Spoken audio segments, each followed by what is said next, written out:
Welcome back to Gileadinnkuan podcast. Today we're talking about trauma and generational trauma, but in a biblical view. So I'm here with Miss Kimberly. She has 2 master degrees in Christian counseling and marriage and family. Very good. So today on this episode, we want to talk about, of course, trauma and generational trauma. So let's go with a basic first. What is trauma? Trauma is anything that happens to you externally. It can happen to you, or it can happen to somebody that's close to you, and that's called secondary trauma. Okay. So going on that with secondary trauma, would you say there's type of trauma? Oh, yes. Okay. Yes, there's the first trauma that happens directly to you, and then the secondary trauma happens with somebody you know, or you see it. So if somebody is in a car accident or sees a car accident, they can actually have trauma from that car accident because they've seen it.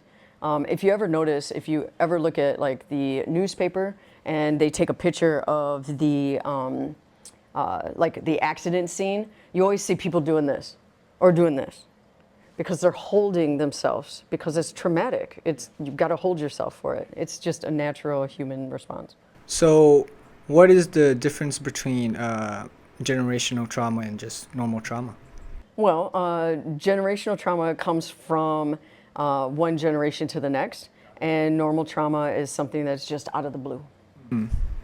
So would you say now let's go and dive deeper in the biblical view.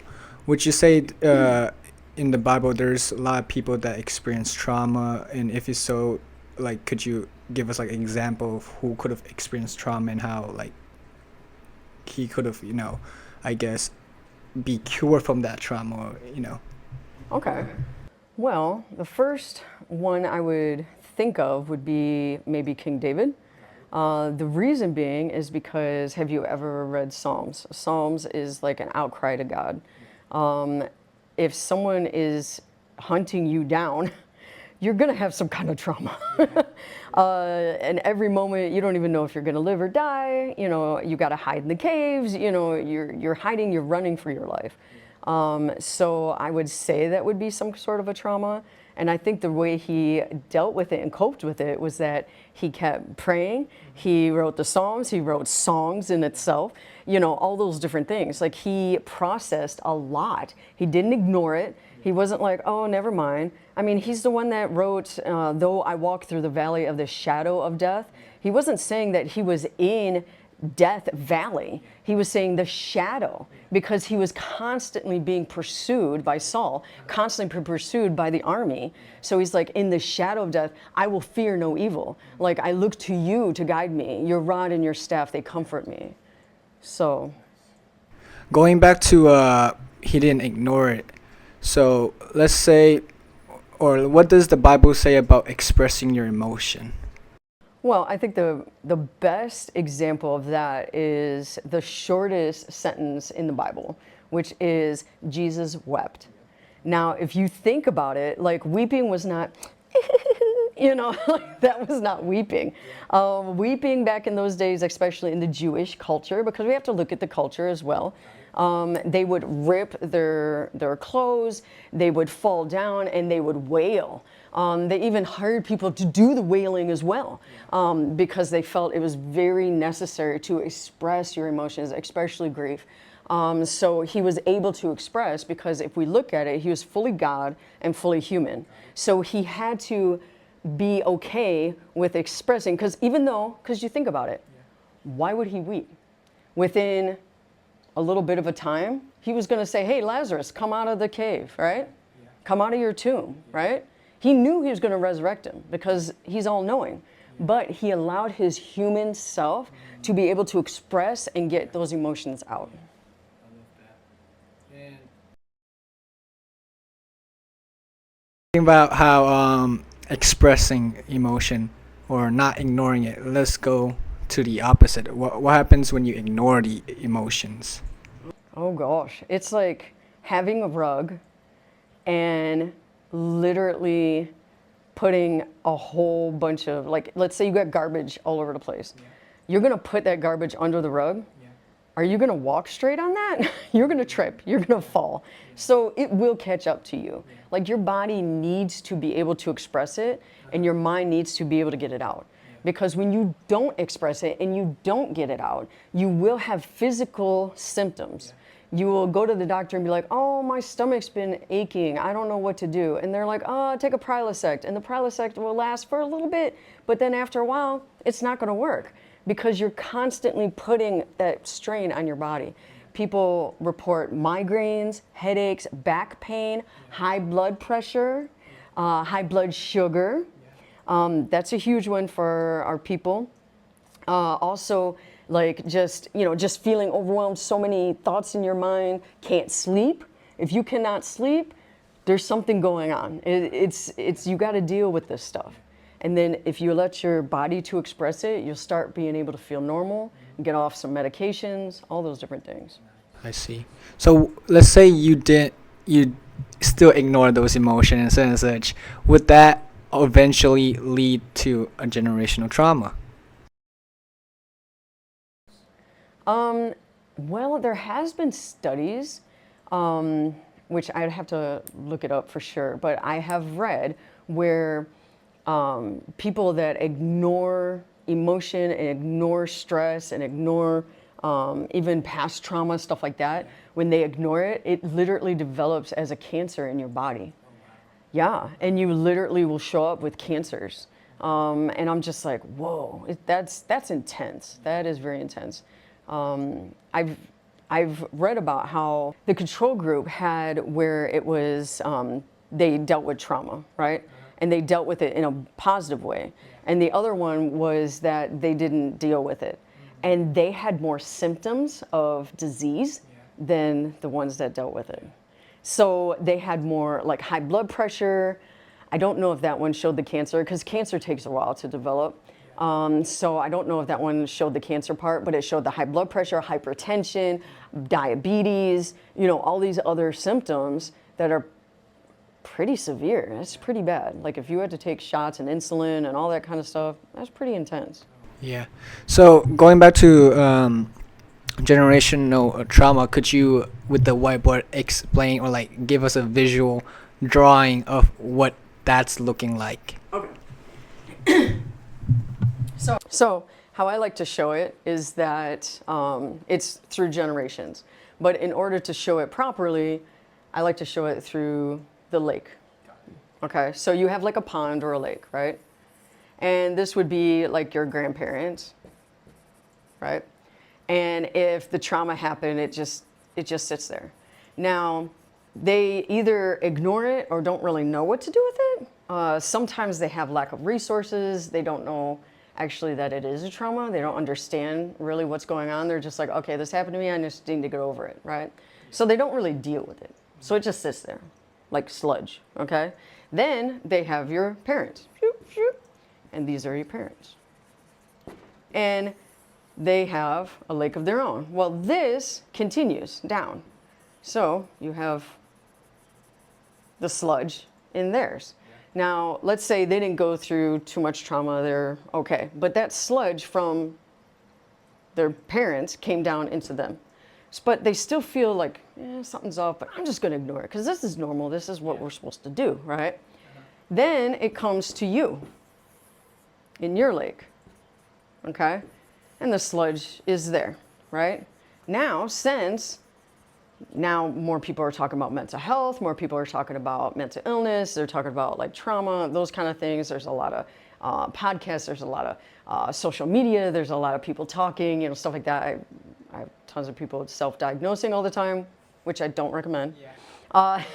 But you know what to do now. There's resources available for you. There's resources as in like mental health counseling, there's Christian counseling, there's also case management, to help make sure you have the Maslow's hierarchy of needs. You got the food, you got the shelter, all those different things, right? So then you can actually build that boat to be able to go and deal with that sludge and get that out of there. Yeah. But if you don't get it out of there, guess what's going to happen? Most likely you're going to procreate, which means you're going to have kids, right? So it's going to go into them, and they're going to have to deal with it. So if you know that something's off, you know something's going on, something's off, but you didn't have a trauma. You know, you were never abused. You were never really, you know, hit. Yeah, you had discipline, you know, hey, stop that, you know, stuff like that. But you never had anything. You don't have this testimony story thing. You're just like, but I feel something's off. It's because it's coming from way up here. So you have to deal with it in order to not let it come to your kids. Do you think that also feeling can also be from the Holy Spirit telling you like it might be, and then they're like a communication? Oh yeah. Oh yeah. Oh yeah. God does not, oh my gosh. The Lord wants you to live a very healthy, amazing, happy life. That's why, you know, over 365 times in the Bible it says, fear not. Because he doesn't want you to be full of anxiety and full of worry and full of all these things. No, he wants you to be full of joy. He wants you to be full of peace. That's why he's the Prince of Peace. He comes to you. He gives you that peace. You are filled with the joy of the Spirit. You know, those kind of things. He wants you to live happy. He doesn't want you to be sitting there, oh, I suck, or oh, I'm so anxious, I can't deal with this. No, he wants you to be happy. Not happy as in, oh, I just do whatever I want. No, I mean, pray about it, have some wisdom, you know, live well, and that's what he wants you to do. Of that, I think also like coming back to, you know, that feeling of like, oh, like what I'm doing is not like right, or what I'm doing, or what stuff I want to do is like I can't do it. I feel like going back to that, it reminds me of when Paul said, the things I hate to do, I love to do. The things I love to do, I can't do, you know. So do you, maybe Paul also had a generational trauma, or maybe that's why he said it too. But also, but what I really like about how Paul says it, he doesn't tell us. That's what's amazing. So we can put our stuff into it and relate to Paul. Does that make sense? Because what you deal with is way different than what I deal with, is way different than what you deal with. So when it comes to those things, like we can put it in there, and it's sort of like a fill in the blank. You know, like what are you dealing with? What is the thorn in your side? Because his thorn in his side is way different than what ours is. Or it might be the same, but no theologian knows. Because I don't think we're supposed to know. That's what's amazing about it. We're not supposed to know. Yes. And that's faith. And going back also like what you said, how like, you know, some people self-diagnose based on like looking to TikTok and like, oh wait, if I did this 10 test and oh I have ADHD or like depression now. I think that I heard this sermon from Pastor Stephen Furtick where like, don't label your current situation because you will possibly limit your potential during that time. I mean, we can also look at biblically too, where like Gilead also, ironically, Gilead Counseling Center. Anyways, but going like we can look at to the Bible of Gideon, where he says he was like I guess. He was in the wine press. Exactly, and why are you in the wine press? And he was like, I don't think he was self-positive about himself too. You know, he was like, no shot, I'm a warrior. You know, but God was like, Gideon, like a warrior, a mighty warrior. Mighty warrior. Exactly. Not just a warrior. A mighty warrior. But Gideon didn't realize that because while he was labeling his situation, he limited his potential. Exactly. You know, so I feel like going back to the people that's like trying to self-diagnose, I feel like if they do self-diagnose, it might most likely happen to that, like they might actually have that diagnosed due to, it could be a placebo effect. That's true. You know, a negative placebo effect. Oh yes, because there are studies that do show that when the doctor or somebody gives them a pill, right? It could be a sugar pill, which is a placebo, right? So it's a sugar pill, and they're like, oh, see, we'll see how you feel in a few days, in a few weeks or whatever. Most people literally feel better. And they're like, why is that? They're taking a sugar pill, which is not a lot of sugar. It's not like an energy drink or anything. It's nothing like that. It's literally nothing to the body. But to their mind, they're thinking that they are getting better because they're taking this medicine. It's sort of like the study with the woman that thought she was pregnant. She literally took a pregnancy test and it came out positive, and she's like, oh my gosh, I'm pregnant. But before she took the test, she kept thinking, oh, I'm pregnant. Oh, I got these back pains because I'm pregnant. Oh, I feel a baby. I feel these things. I'm tired. I'm lethargic. Just different things that the woman's body goes through, like within the first month or two of pregnancy, right? Yeah. And she felt all that, right? To the point her brain literally told her that she was pregnant. Yeah. Her body literally made the chemical that literally changes this to a positive. Yeah. A woman's body cannot make this without a baby being present. Yeah. So that's why the mind is so powerful, and that's how they figured it out. Yeah. Because when she went to the doctor, he's like, doing an ultrasound, he's like, you're not pregnant. And she's like, yeah, I am. Look at this test. And he's like, whoa. Yeah. Because that chemical that measures on the test cannot be produced unless a baby is there. Like a woman, when she takes it, it's going to be negative no matter what, unless a baby's there. So it was her mind that created that substance to be able to test positive. Yeah. How? That's crazy. Dude, I just charged it. Right now, so we might have to wrap it up. But it's going to die. Okay. Part 2, question mark? Anyways, that is it all for today. Thank you guys for watching. Maybe part 2, who knows?